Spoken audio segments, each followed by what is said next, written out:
Nick Caloroso here with the Retrofit Source. You know, we have a lot of car enthusiasts here at the Retrofit Source. However, they don't always have great taste in mods. We walked through our parking lot today and took a look and decided to rate some of their rides.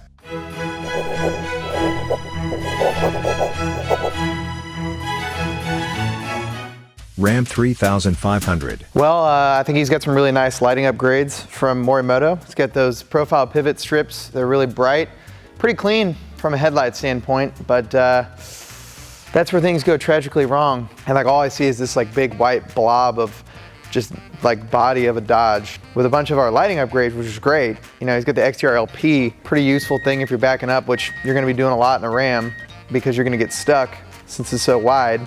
Damn, boy, he's thick! So, really practical vehicle. Good choice, you know? Tow mirrors for all the stuff that he's towing. I don't know if he even has a boat, does he? No boat? He doesn't have a boat. Guess he's buying overpriced lumber. Either way, let's move on. Subaru Crosstrek. You know how everything seems like a good idea after a couple beers? That's how you end up with that bumper. I mean, this thing is hilarious. He cut his bumper, put on a nice aftermarket bumper, but what he didn't tell the bank was that it's a leased vehicle.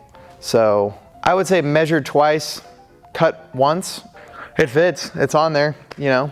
Really aggressive vehicle for off-road use. This is exactly what Subaru had in mind when they came up with the Crosstrek in the first place. You know, a nice fuel-efficient crossover that could be taken off-road if you wanted to do such a thing. It's got a really aggressive lift, some method race wheels, and a very aggressive bumper. Really nice projectors though.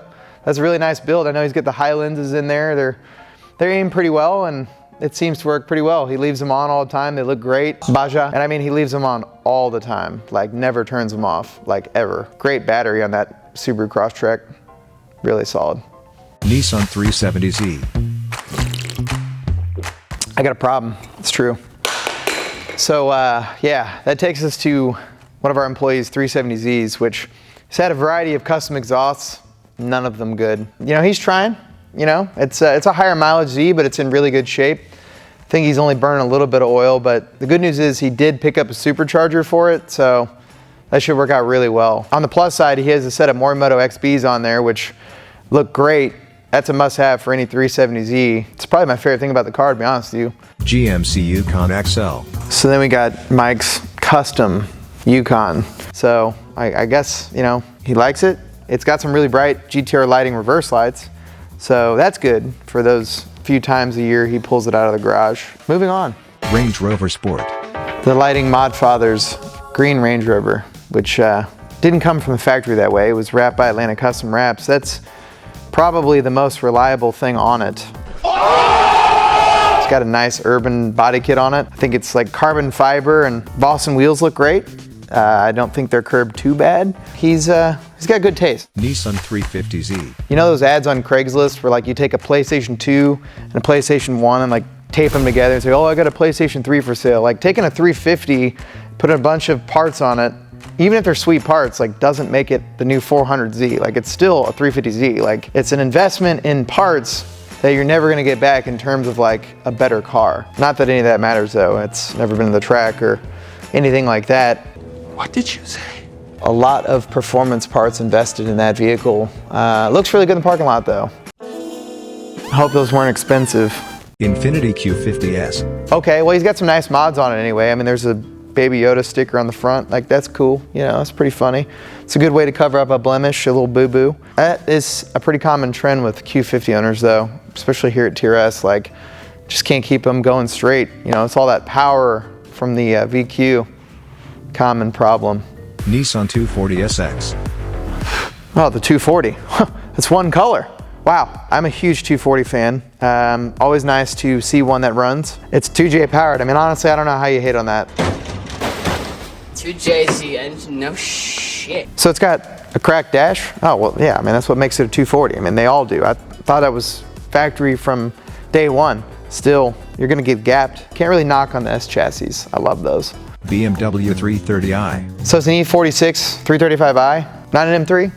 Oh, seems like it would have been better to start with M3. I mean, this is a track car, but I will say, like, really great lighting setup. It's got the, Morimoto Mini H1s and the low beams, and the high lenses and the high beams, which are a really cool look. So at least you're gonna be able to see where you're going at those non-M car speeds. On the plus side, you got plenty of downforce. So you'll at least stick to the road because you got this great arrow set up here. You see behind me?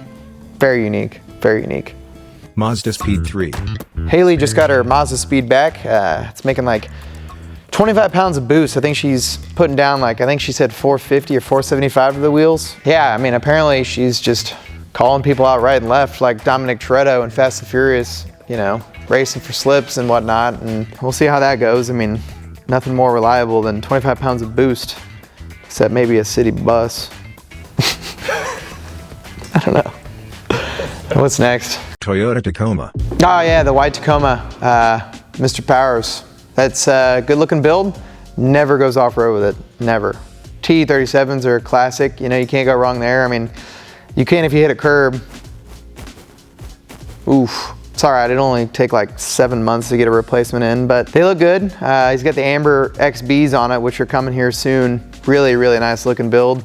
I'm also told it has hydraulics. If you've seen the Need for Speed video we recently did, you probably checked that out, circa 2005, but this is cool, it's a good looking truck. Audi RS5. The gray RS5, I mean, that's a cool car. Cooler than a GSF?